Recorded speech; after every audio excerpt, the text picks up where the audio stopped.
Hello and welcome to a very special episode of Tom's Hit Parade. I am super excited about this. This is my first ever collaboration with a fellow YouTuber. His channel is SMEB Reviews. I will put a link to it in the description. You've got to check it out if you haven't yet. I've really been enjoying his channel ever since I relaunched this channel back in January. He's kind of got that lo-fi DIY sort of aesthetic, kind of like I've got. I mean, you know, that fancy schmancy intro that I've got at the beginning of my videos is about as fancy as I've bothered to get so far. But anyway, yeah, he's got an excellent channel, bunches of album reviews. Go check it out, definitely, if you haven't yet. For our first collaboration, we've decided to review a classic album. This is an album that I've been enjoying since I was a teenager. We had a lot of fun doing this. It's what I hope to be the first of many. Now, just to warn you, my half of the video is going to be a little bit on the fuzzy side because by the time you see this, it will have gone through 3 renderings. So I guess even in the digital age, that's about as good as you can hope for, especially with a long-distance collaboration and the less than optimal broadband that I suffer from here at home. So anyway, without further ado, here we go. Hey, this is Tom Q Public from Tom's Hit Parade, and I am super pumped about this. This is my first YouTube collaboration video, and I am joining forces with SMEB Reviews. And on my channel, I usually take a look at 1 or 2 new albums a week that come out either of older or newer artists, and take a look and dissect and review them. For a classic album review, we are talking about 90125, the 11th album from the legendary prog rock band Yes. And to borrow a phrase from my co-host, let's get to it. Now, the curious thing about this album is that Yes actually broke up 2 years before they recorded it. Yeah, 2 former members of the band got together with musician Trevor Rabin, who, by the way, now is enjoying a successful career as a film composer, for a project they were going to call Cinema. This was built off of demo tracks that Rabin produced.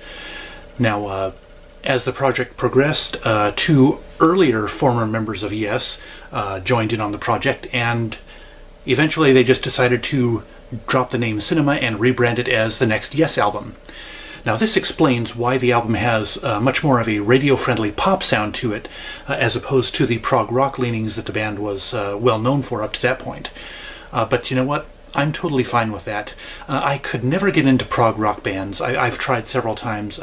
Rush has never done much anything for me, neither has Styx. But anyway, now the only song that the vast majority of casual listeners are going to be familiar with from this album is the big hit single Owner of a Lonely Heart. And if that's the case with you, that is doing this album a grave injustice. It is just really selling it short. Every single song, in my opinion, on this album is nothing less than very good, at the very least. Now, being from a prog rock background, one of Yes's strength is their lyrics. Although don't ask me what each of the songs means, because I will admit that I'm not the best at deciphering lyrics that are much more than literal. One of the great things about this album is Trevor Rabin's guitar work. It is just fantastic throughout. It gives some of the songs like Hold On and City of Love almost a hard rock sound, and you know, put the arena rock style vocals with that, and it reminds me of some of the best stuff from the 80s albums of Def Leppard or Van Halen. So this album really does have a variance in sounds. Now, although it does have much more of a mainstream sound, as I said earlier, they don't totally leave their prog rock roots behind. One of the examples of this is the song Changes. It has kind of a polyrhythmic, although I might be using the wrong word, beginning before it leads into the main part of the song, and then they reprise that little beginning thing at the very end. And so that kind of gives it that eclectic sort of prog rock feel. And also the closing track, Hearts, has just a lush, sweeping, epic kind of a sound that is textbook prog. I mean, you'd find that on Rush albums and probably some Styx albums as well. And you know, getting back to the pop rock style, Our Song is another great song on this album. I just love that. My favorite song on the album, though, for a long, long time has always been Leave It. It's, from what I can tell on YouTube, it's pretty much a staple of the repertoire of college and high school a cappella groups. I mean, you'll find several videos of a cappella groups singing Leave It. It feels to me like a scaled-back, new wave take on Bohemian Rhapsody. That might sound strange to those of you who are familiar with the song, but it's just that's the feeling that I get from it. It's just I just love the song, the varying styles that it incorporates into it. It's just great. Although, since reacquainting myself with this album in the last several months, that song is in a dead heat with It Can Happen. I love everything about that song. The lyrics, the melody, they're just great. But the thing that really gets it for me is the sitar. I don't know why I love the sitar, but I do. I mean, you know, in moderation, of course. But yeah, that just totally makes the song for me. I don't know what it is. You know, some people say I want more cowbell in that song. I would tend to say I want more sitar. That's just me. So, but anyway, as you can tell from me going on and on about this album, I can't say enough good things about it. Every single song is just excellent. I would score 98 out of 100 easily. If you haven't listened to it yet, you've got to. I mean, there's little wonder why it's considered one of the best albums of the 80s. But enough from me. SMEB Reviews, what are your thoughts? Thanks, Tom. So, yeah, as Tom said, honestly, this is a much more pop-leaning album than their past works. Now, me personally, I am a fan of prog rock. It's a genre that I really do enjoy, and yes, it is a legendary prog rock band that I do thoroughly enjoy throughout most of their discography. Now, that being said, I don't think that there's anything wrong with them taking a more pop-leaning sound on this album. It's honestly a really refreshing sound. Not that necessarily their sound was getting old. They were experts at this and could make really interesting sounds.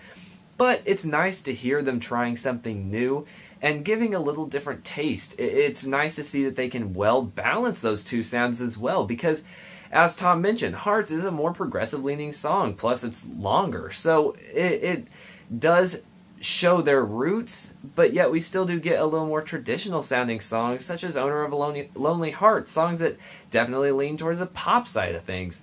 So it's nice to hear that they well balanced it, because this is a very well balanced album. And honestly, while yes, is excellent and I do love them, honestly, let's be real, a lot of their music can get a little overblown. Close to the Edge is a 3-tracks album with like 40 minutes of runtime. It's really long and can get a little overblown. Now, that's not to say necessarily that album is terrible, but you get my point. We get 10-minute songs from Yes, and sometimes that's just a little long. So it's nice to hear a little more condensed 4-minute pop songs that still retain really excellent musical capabilities in them. Ironically, one of my favorite songs is one of Tom's favorite as well, It Can Happen. It's an incredible song that really works excellently. The band is firing on all cylinders, and it's got a lot of power behind it. The soundscape just hits you. It's a really, really great song. And yeah, the sitar opening, that's pretty good too. It's a good track and definitely one of my favorites on the album. That being said, I don't really have a song that I just hate. Changes is maybe my least favorite. It just doesn't really have quite as much interesting guitar lines and as interesting music as a whole. Plus, the vocals just sound a little strained, and that's just one small thing that it just really draws back from this song.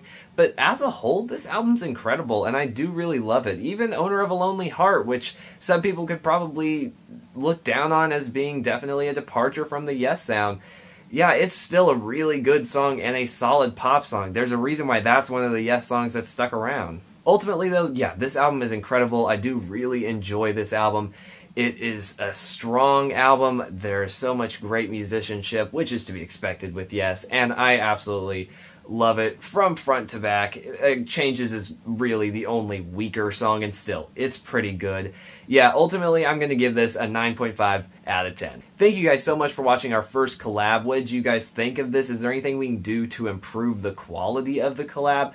Definitely check out Tom, and then if you're watching on his account, please come over and check out my videos. It'd mean a lot, and we are really looking forward to doing future collabs together, because this is fun, and we had a good time with it. So thank you guys so much for watching. It really does mean a lot to both of us, and we'll see you guys later. Well, there you have it. I hope you really enjoyed watching that.